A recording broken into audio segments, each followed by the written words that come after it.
Hello, my name is Kat, and welcome to my YouTube channel. I am a huge fan of Nancy Drew mystery stories, as well as the games by her interactive, interactive, interactive. And I also, of course, love videos with an ASMR style. So I figured, why not combine the two? The Secret of Shadow Ranch is my favorite book of the original mystery series that I read when I was a kid. And it's also my favorite game of her interactive. So I wanted to do something special for my first video. I used to collect these books growing up, so during this project, I would say, I'm definitely looking forward to recollecting Nancy Drew books.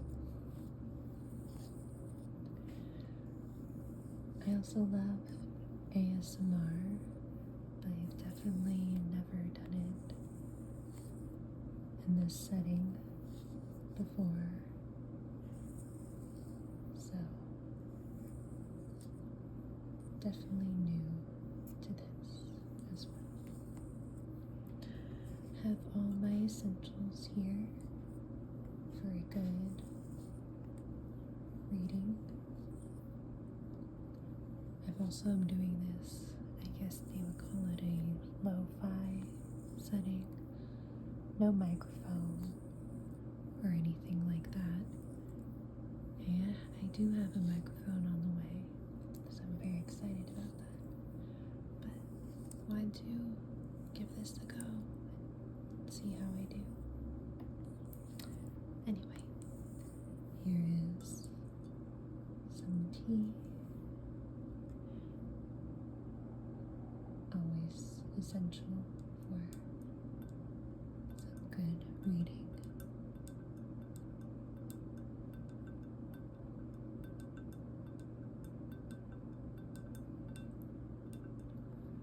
And then I have a candle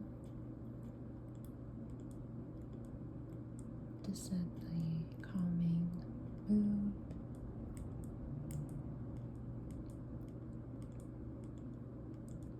If you do hear cars or any outside noise, I do apologize.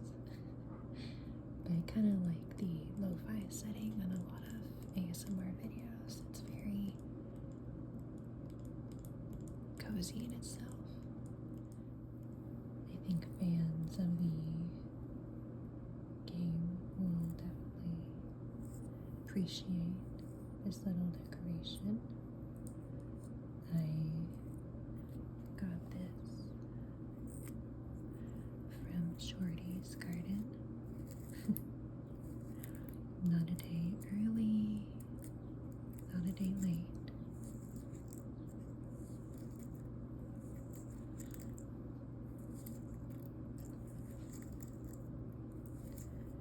I always like that. There's a love-hate part of the game, I would say. Because it's so fun to go in the garden at first, at least in my case, and then you quickly realize that it's very picky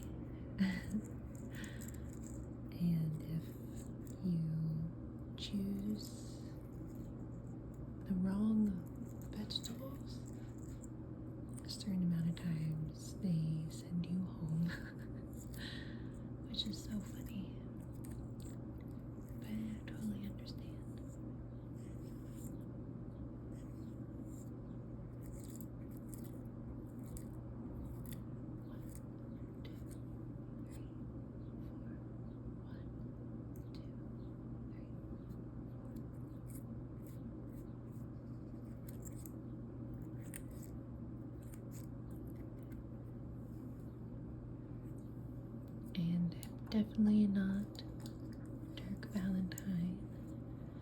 They don't have gold or heart-shaped gold. Is that what it was in the game?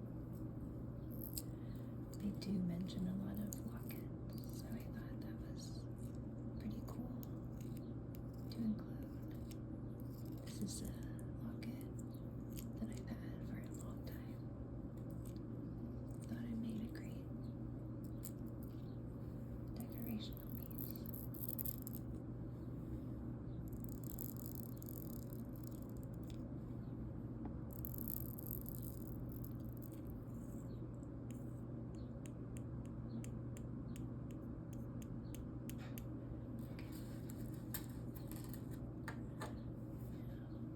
Of course, the book, The Secret of Shadow Ranch by Carolyn Keene.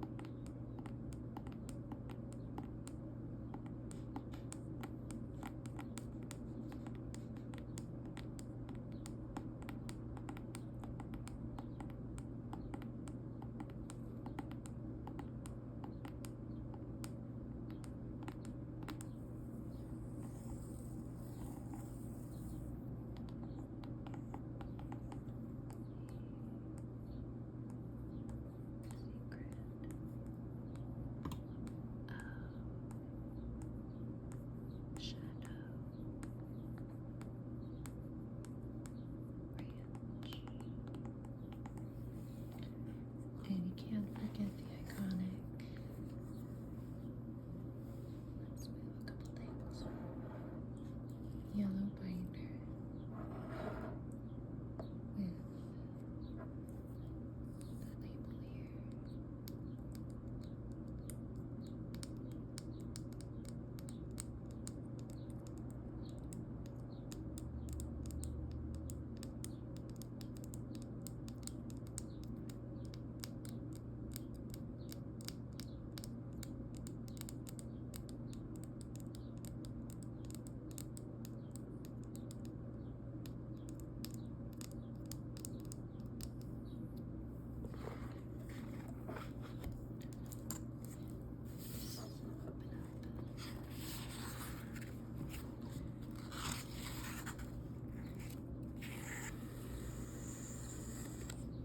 You have the whole list of the Nancy Drew books.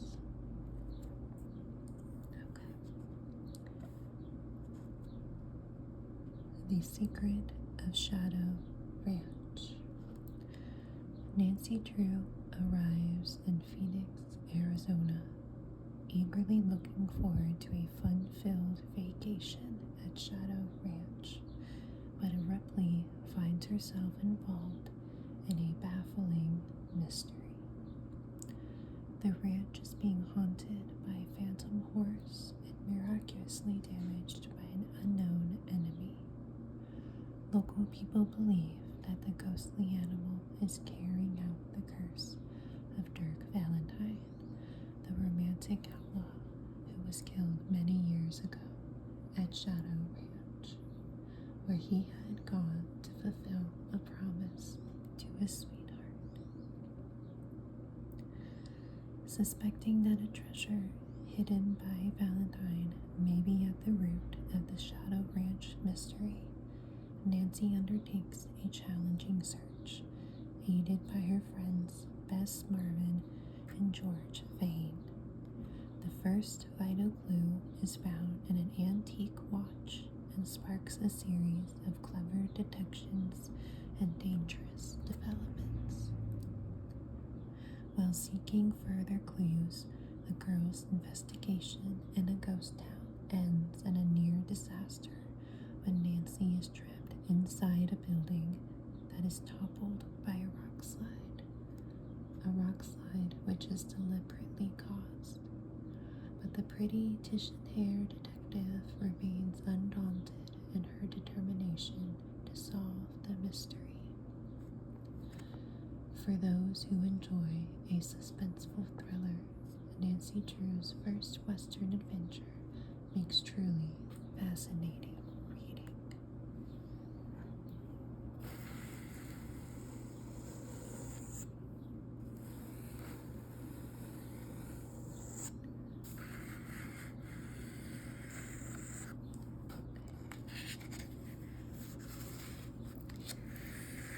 I always loved these pictures. Nancy, be careful, Bess cried.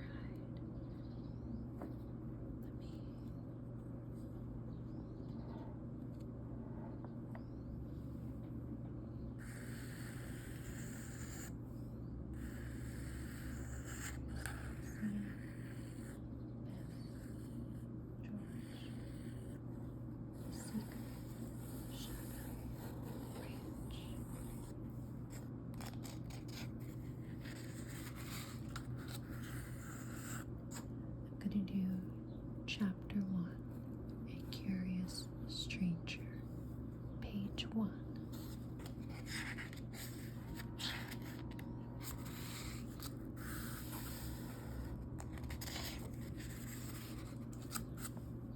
Okay.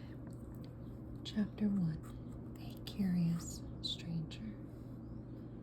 Here I am, girls, exclaimed Nancy Drew as she hugged her two best friends.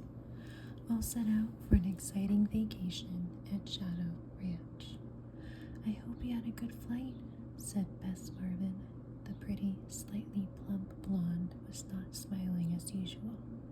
Nancy wondered why. Are we glad to see you, remarked George Vane, an attractive, tomboyish girl with short, dark hair. She glanced anxiously around the crowded waiting room in Phoenix Air Terminal. Let's go where we can talk. Nancy looked at the cousins with keen blue eyes. What's the matter? Is something wrong? Bess bit her lip, then burst out. Oh, Nancy, we can't stay. We have to go home tomorrow. But why? Asked Nancy, astonished. Because there's a mystery at the ranch, George said bluntly, and Uncle Ed thinks it's not safe for us to be here. Bess put in, but Nancy, if you could convince Uncle Ed you can solve the case, maybe he'll let us stay. However, I'm not so sure I even want to. It's really pretty frightening. I can't wait to hear what the mystery is, Nancy said excitedly.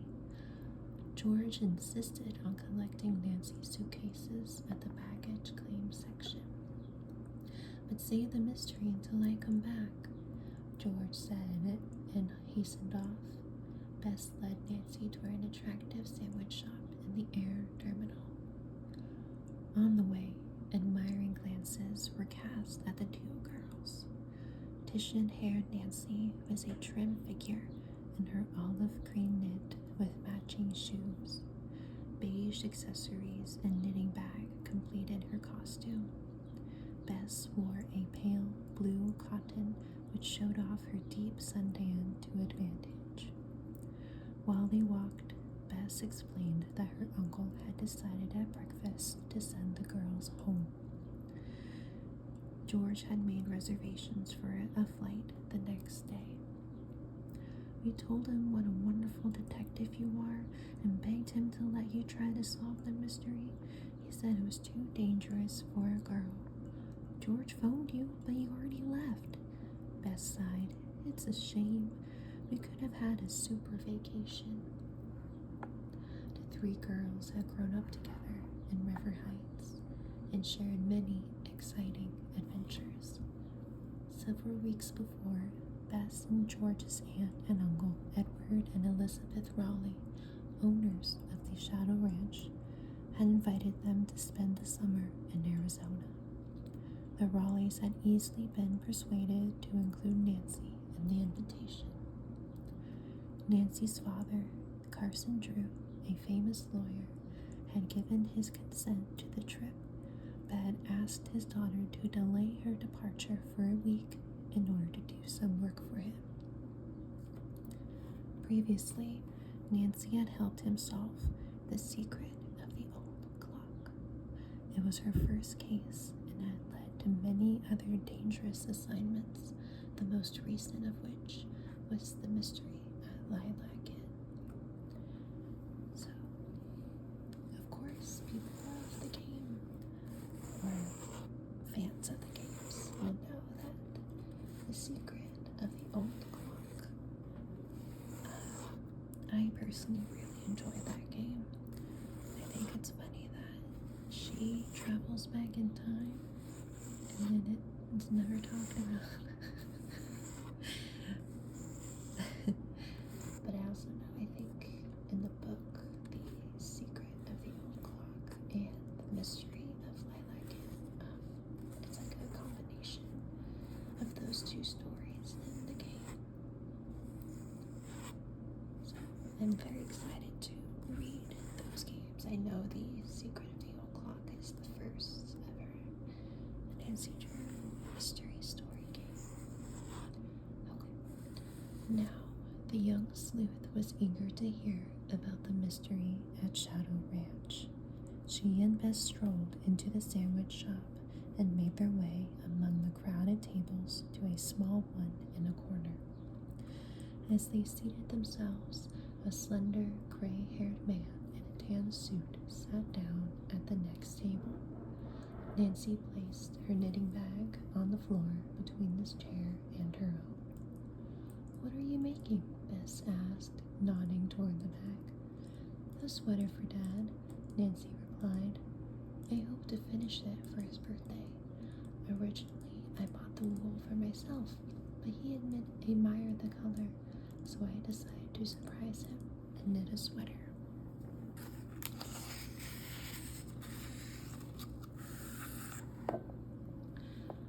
"Do you think he'll like the style?" "He'll love it.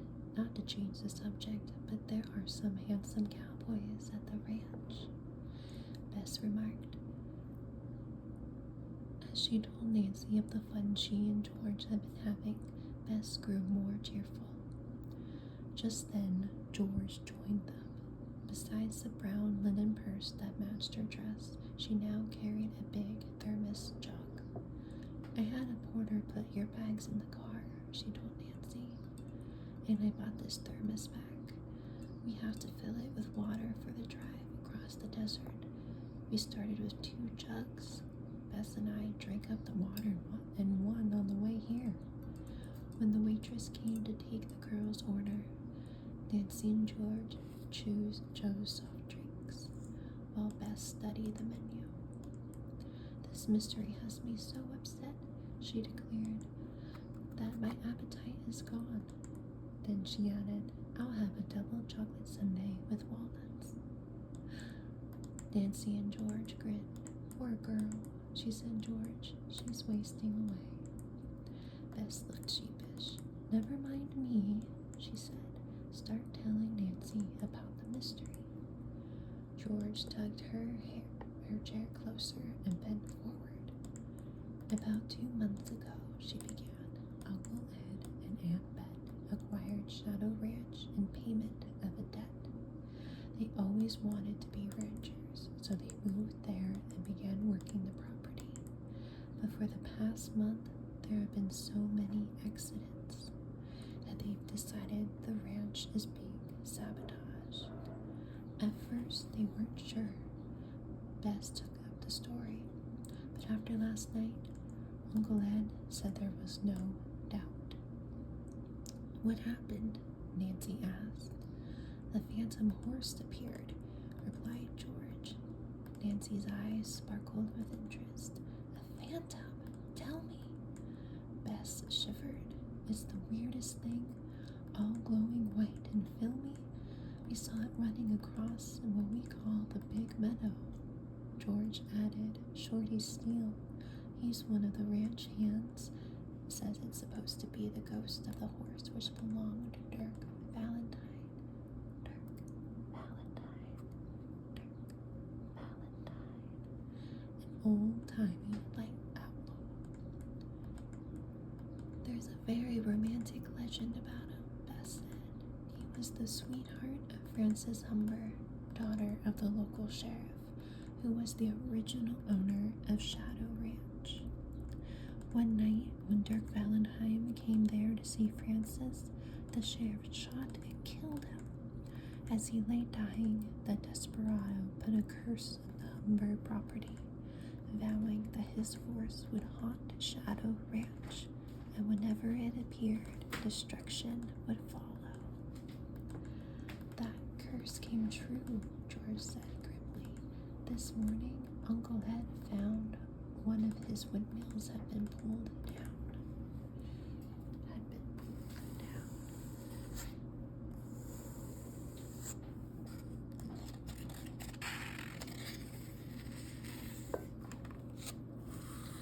Nancy looked thoughtful. Did the phantom horse make any sound? No, replied George, but just before it appeared, we heard a weird whistle. The ranchers say the outlaw always called his horse that way. The phantom horse must be a trick, of course, said Nancy.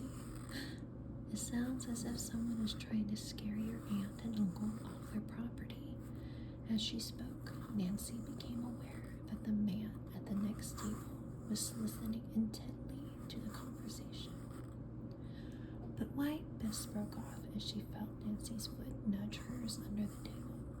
George caught Nancy's warning glance and also understood. Just then, the waitress brought their order and the girls chatted lightly of other subjects.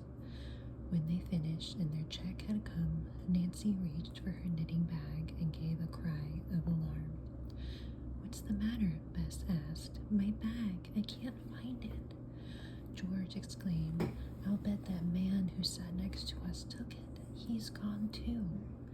The three girls jumped up and looked around, but the man was not in sight.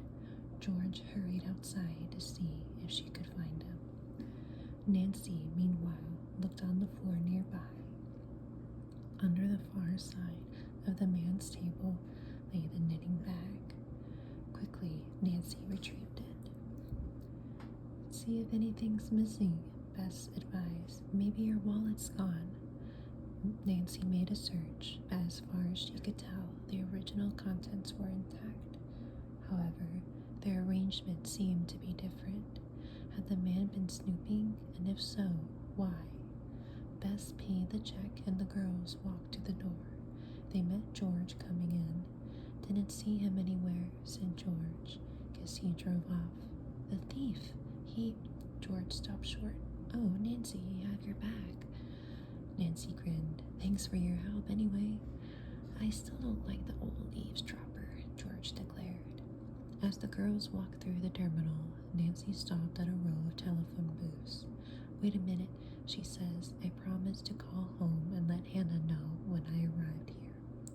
Bess volunteered to fill the thermos jug while Nancy phoned.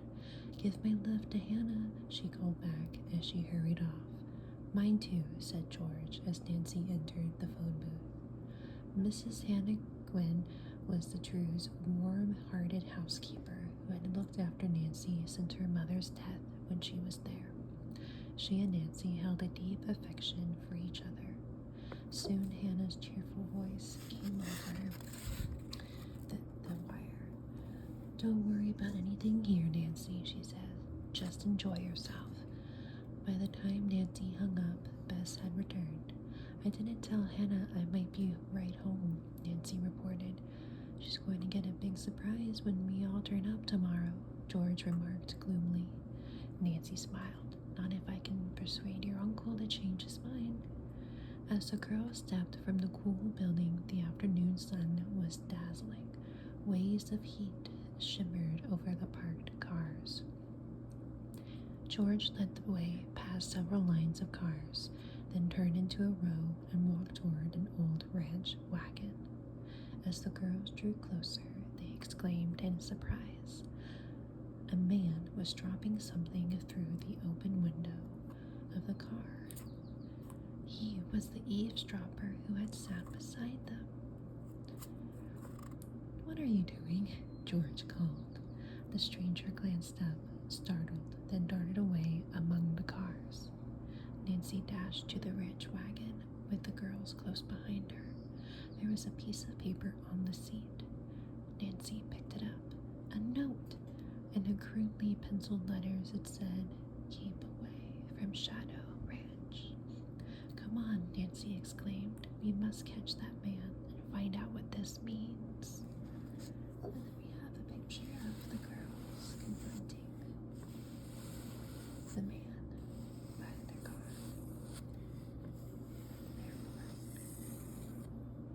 George. I think this is Nancy.